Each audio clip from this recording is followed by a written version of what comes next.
2 3। सबको यार बहुत बहुत वेलकम है हमारे इस brand new exclusive JEE main 2023 tricks and cheat codes के कोर्स में।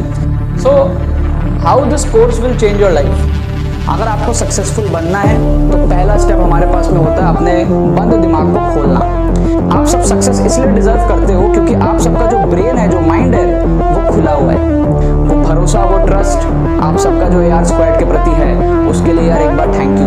तो इस कोर्स के बाद एग्जाम में भी और लाइफ में भी यू डिजर्व सक्सेस, क्योंकि एक तो चीज नहीं है जो आपको कोई और नहीं सिखाता, दूसरी बात मेरे दिमाग से निकलती है सारी ट्रिक्स जो किसी किताब में नहीं है, तो तीसरी चीज सिखाना कैसे है ये मुझे पता है। तो देखो यहाँ पर मैंने आपके सामने जेईई मेन के क्वेश्चंस लिए हैं, ठीक है। जेईई मेन 2022 के पेपर के 27 जुलाई शिफ्ट 1 में से 4 क्वेश्चन मैं आपको यहाँ पर दिखा रहा हूँ। इस 4 क्वेश्चन के थ्रू मैं आपको समझाऊंगा थोड़ा सा कि किस तरीके से हम लोग को जो है ऑप्शंस को एलिमिनेट करना चाहिए। जो भी रॉन्ग ऑप्शंस होते हैं ना, उनको आप किस तरीके से एलिमिनेट कर सकते हो जेईई मेन के एग्जाम में। अलग अलग टाइप ऑफ क्वेश्चंस में ऑप्शन एलिमिनेशन के अलग अलग टेक्निक्स होते हैं, ठीक है। कभी कभी क्या होता है, एक तो होता है कि आप क्वेश्चन को सॉल्व करो और एग्जैक्ट आंसर जो भी आपको आता है वो आप मार्क करो। ये होता है एकदम जेन्युइन तरीका क्वेश्चन को सॉल्व करने का। अब कई बार क्या होगा, बहुत सारे क्वेश्चंस ऐसे होंगे जो आप सॉल्व नहीं कर पाओगे, ठीक है, क्योंकि जेईई मेन का क्वेश्चन है, ठीक है ना। और ज़रूरी नहीं है कि सारे बच्चे हर क्वेश्चन कर लें। बहुत सारे पेपर के क्वेश्चंस जो है वो आप छोड़ देते हो।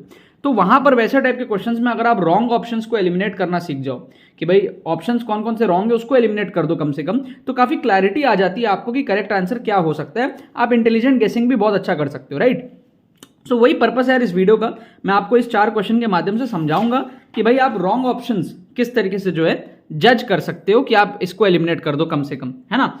अब जैसे ये वाला क्वेश्चन है, ठीक है। अब इस क्वेश्चन में जो भी कहानी आपको दी हुई है, अगर आपसे सॉल्व होता है आप सॉल्व कर लो, अगर सॉल्व नहीं होता है तो इंटेलिजेंट गेसिंग आप कैसे कर सकते हो, है ना। तो एक मैं क्या करता हूँ, यहाँ पे एक कहीं पे चार्ट बना लेता हूँ, थोड़ा सा क्या आप प्रैक्टिस भी कर लो इस वीडियो के थ्रू। इंटेलिजेंट गेसिंग की तुक्का ट्रिक्स क्या प्रैक्टिस कर लो। So question number 1, question number 2, question number 3, question number 4, ठीक है ना।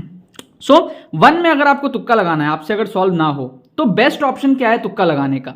आप अगर ऑप्शंस को ध्यान से देखोगे, ठीक है, आप अगर ऑप्शंस को जो है ध्यान से देखते हो तो आपको दिखेगा, ध्यान से देखना, 4 पाई cube epsilon not ma cube upon q not Q, ठीक है। आप ध्यान से देखना, ये जो ma क्यूब है ये आपको यहां ऊपर दिख रहा है, यहां आपको ऊपर दिख रहा है, यहां आपको ऊपर दिख रहा है। 3 ऑप्शन में ma क्यूब आपको ऊपर दिख रहा है, यस और नो। सिर्फ एक ऑप्शन में ma क्यूब क्या है, नीचे है, ठीक है। सिर्फ एक ऑप्शन में ma क्यूब क्या है, नीचे है।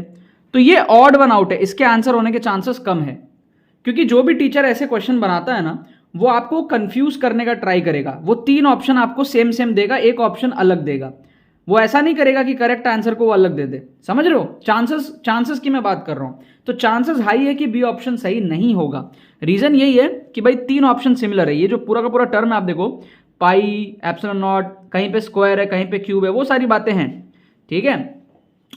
बट आप देखो रफली देखो, Q not Q, Q not Q, Q not Q, ये सिर्फ क्या है, नीचे है, यहां पे क्या है, ऊपर है। तो इसके चांसेस काफी कम है आंसर होने के, ठीक है।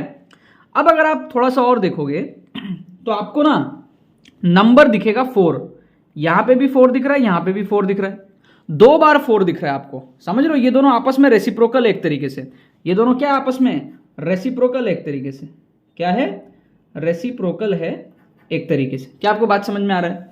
तो चांसेस काफी हाई है इन दोनों में से सही होने का। अब बी को तो हम लोग एलिमिनेट कर ही चुके हैं, आप सी को एलिमिनेट कर दो। सी में क्या है, 2 है, सिर्फ एक ही बार आया ना 2, एलिमिनेट कर दो।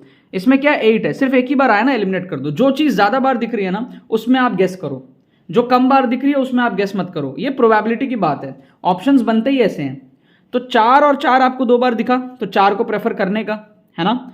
ma cube upon Q not Q 3 बार दिखा, तो ma cube upon Q not Q को प्रेफर करने का। तो कुल मिला के ऑप्शन ए को क्या है, आप यहां पर प्रेफर कर सकते हो तुक्का लगाने के लिए, इंटेलिजेंट गेसिंग करने के लिए। सेकंड क्वेश्चन देखो, मान लो आप सेकंड क्वेश्चन में सॉल्व नहीं करना जानते, कम से कम आप इतना तो समझ जाओगे कि R1 ग्रेटर देन R2 है ना। और अगर R1 ग्रेटर देन R2 होगा, हमको फाइनली पूछा है R, ठीक है। अब अगर R1 ग्रेटर देन R2 है सपोज, तो ये ऑप्शन डी नेगेटिव नहीं आ जाएगा। R1 ग्रेटर देन R2 है तो, है ना, नेगेटिव आ जाएगा। तो ये ऑप्शन क्या हो गया, एलिमिनेट हो गया। समझ रहे हो आप। आपको अगर सॉल्व करना नहीं भी आ रहा है, कुछ एलिमिनेट तो करो, कम से कम कुछ एलिमिनेट करोगे तब थोड़ा रास्ता मिलेगा, ठीक है। फिर आप ABC में से जो है थोड़ा सा तुक्का लगा सकते हो क्वेश्चन नंबर 2 के अंदर में। ABC में से आप थोड़ा सा तुक्का लगा, जो भी आपको मन करे आप तुक्का लगा सकते हो ABC के अंदर में, ठीक है ना। क्वेश्चन नंबर 3 आपको दिखाता हूं। 3 में क्या है देखो, एक बैग है जेंटली ड्रॉप किया है कन्वेयर बेल्ट में, ठीक है, और कन्वेयर बेल्ट जो है 2 मीटर पर सेकंड से मूव करे। जैसे हम लोग मॉल वगैरह में जाते हैं ना, या मेट्रो वगैरह में जाते हैं, ट्रेन वगैरह में जाते, चेकिंग होती है, तो हम लोग बैग डाल देते हैं और फिर वो बेल्ट जो है वो आगे चला जाता है, बैग हमारा चेक हो जाता है कि हम उसके अंदर बॉम्ब लेके आए हैं कि नहीं लेके आए हैं, समझ रहे हो। सो वो जो हमारे पास में है उस कन्वेयर बेल्ट का हमारे पास में क्वेश्चन है। हमको बोल रहा है कि उसकी जो कोएफिशिएंट ऑफ फ्रिक्शन है वो 0.4 है, उसकी स्पीड जो है जिस स्पीड से वो मूव कर रहा है वो 2 मीटर पर सेकंड है। तो आप क्वेश्चन देख के समझ सकते हो ना कि रियल लाइफ के सिनेरियो से रिलेटेबल है, क्योंकि 2 मीटर पर सेकंड मतलब बहुत कम स्पीड होगी और कम स्पीड से ही वो मूव करता है, ठीक है। मॉल वगैरह में आपने देखा होगा। फ्रिक्शन 0.4 भी लगभग जो है आपको फील आ जाएगा, ठीक है। फ्रिक्शन की वैल्यू 0.1, 0.2, 0.3, 0.4 ऐसे करते करते 0.9 इस तरीके से 0.4 वैल्यू हम करो फ्रिक्शन की दी हुई है। Initially the bag slips on the belt before it stops. तो जब भी हम बैग रखते हैं वो थोड़ा सा स्लिप होता है, बहुत थोड़ा सा स्लिप होता है, हमको दिखता नहीं है आंखों से। जब हम बैग को रखते हैं हल्का सा स्लिप होता है, फिर जो हमारे पास में फ्रिक्शन क्या करता है, रिलेटिव मोशन को अपोज करता है और फिर वो बैग उसके साथ साथ मूव करने लग जाता है, ठीक है ना। तो वही हमको बोल रहा है कि क्या डिस्टेंस ट्रैवल करता है स्लिप जब वो हो रहा होता है तब।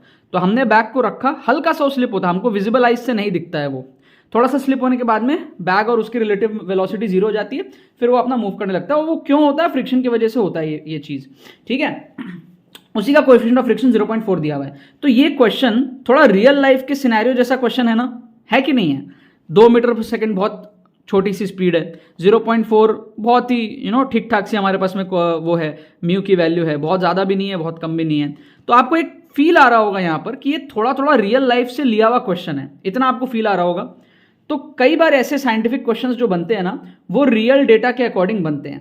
अब रियल डेटा के अकॉर्डिंग मैंने क्या बोला, जो मूवमेंट है वो बहुत ज़्यादा नहीं होती है ना, विजिबल आइज से नहीं दिखता। तो विजिबल आइज से 2 मीटर का डिस्टेंस तो दिख जाएगा, 3.2 का भी दिख जाएगा, 0.8 का भी दिख जाएगा, 0.5 का शायद ना दिखे। एक्चुअल में ये भी दिख जाएगा, 0.5 मीटर भी बहुत ज़्यादा होता है, समझ रहे हो, है ना। 0.5 मीटर भी बहुत ज़्यादा ही है, 1 मीटर का आधा डिस्टेंस, वो स्लिपिंग भी बहुत ज़्यादा है। बट स्टिल जो मिनिमम पॉसिबल है उसको आप तुक्का लगाओ, यहाँ पे सही होने के चांसेस ज़्यादा होंगे। क्या आपको बात समझ में आ रहा है। रियल लाइफ सिनेरियो से लिया गया है लेकिन सारे डेटा रियल लाइफ वाले नहीं है। तो even without solving this question अगर आपको गेस करना हो तो पर्पस क्या है, कन्वेयर बेल्ट ये इसका पर्पस क्या है। क्या ये पर्पस है कि डिस्टेंस बहुत ज़्यादा हो, स्लिप हो जाए बहुत ज़्यादा। अगर स्लिप हो जाएगा बहुत ज़्यादा तो भीड़ लगती है ना, लाइन लगता है, आप भी हो, पीछे आपकी बंदी भी है, सामने आपकी दोस्त है, यहाँ उसकी बंदी है, ऐसे लाइन लगा करके, पीछे आपकी क्रश है, आगे आपकी एक और क्रश है, ऐसे लाइन लगा हुआ है, सब ने अपना अपना बैग रखा। और अगर बहुत ज़्यादा स्लिपिंग होगी तो सबकी बैग आपस में भिड़ते चली जाएगी ना, आपका बैग आपके आगे वाले के बैग को धक्का दे देगा, आपकी क्रश की बैग को, वो नाराज हो जाएगी, ठीक है ना।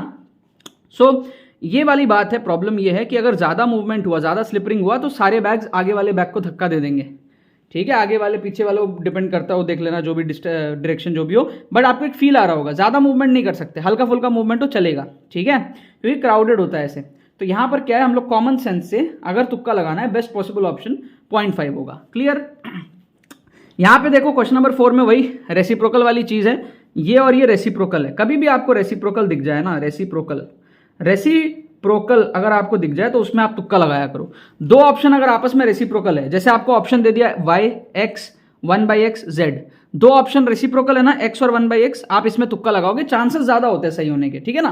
क्योंकि देखो यार जो टीचर है ना वो आपको रेसिप्रोकल दिया 9:16 और 16:9, तो कहीं ना कहीं उसके दिमाग में ये नंबर चल रहा है, वो आपको इसमें कंफ्यूज कर रहा है कि बेटा बता 9:16 या 16:9 है। तो इससे क्या है, प्रोबेबिलिटी बढ़ जाती है इन दोनों के होने की, समझ रहे हो आप बात। तो कभी भी आपको रेसिप्रोकल ऑप्शंस हो तो उसमें आप तुक्का लगाया करो, ठीक है ना। तो एलिमिनेशन मैंने आपको दिखाया, अब इसके करेक्ट आंसर जो भी है आप तुक्का लगाओ, कमेंट सेक्शन में बताओ कि आप क्या गेस करोगे। 1 का तो ए ही है, ठीक है, 2 का ए है मोस्ट प्रोबेबली, ठीक है, 3 का बी है और 4 का बी है मोस्ट प्रोबेबली, ठीक है। ये आंसर की है। 1 का ए मैं यहाँ पे भी मार्क कर देता हूँ, 1 का ए, 2 का ए, 3 का बी और 4 का भी, ठीक है। आप लोग चेकआउट कर लेना, ठीक है। जो आंसर की मेरे को याद आ रहा है बुक में जो दिया था आंसर की, वो मैं आपको बता रहा हूं, ए एंड बी, ये हमारे पास में 1 2 3 4 का कॉरेस्पॉन्डिंग रेस्पेक्टिवली आंसर की था, ठीक है। कमेंट सेक्शन में बताओ अगर आप इस तरीके से तुक्का लगाते आप कितने सही होते। 2 तो यहाँ पे सही करा ही दिए, बाकी 2 में से कोई एक सही होता प्रोबेबिलिटी के हिसाब से, तो ऑन एन एवरेज 2-3 सबका आपका इस 4 क्वेश्चन में जो है सही हो जाता, ठीक है। अब ट्रिक्स जो है ना यार, ऐसे 4 क्वेश्चन मैंने लिए हैं, बट ऐसा नहीं है कि सिर्फ 4 क्वेश्चन में ट्रिक लगते हैं। सीरीज देखो, डिस्क्रिप्शन में लिंक दी हुई है, प्लेलिस्ट देखो, मैं बहुत सारे क्वेश्चंस आपको लेकर के बैक टू बैक दिखा रहा हूं, ठीक है ना। मतलब लगभग 100 एपिसोड तो 2023 के प्लेलिस्ट में ही आपको दिख जाएंगे, जेईई मेन 2023 के प्लेलिस्ट में, ठीक है। तो ऐसा मत समझना कि सिर्फ 3-4 क्वेश्चन में तुक्का ट्रिक लगता है, बहुत सारे में लगता है। मैं 3-4 लेकर के आपको हर एपिसोड में दिखाता हूं, क्लियर है ना। बाकी तो बस यही बात है। तो यार आई होप आपको ट्रिक्स एंड चीट कोड्स की वीडियो पसंद आई होगी। अगर आपको ये वीडियो पसंद आई है तो इस वीडियो को लाइक करना मत भूलना और शेयर करना मत भूलना अपने बाकी सारे फ्रेंड्स के साथ में, ताकि वो भी इस प्लेटफॉर्म का मजा उठा सके। बाकी तो बस बहुत बहुत धन्यवाद मेरे साथ इस वीडियो में जुड़ने के लिए, बने रहिए यार।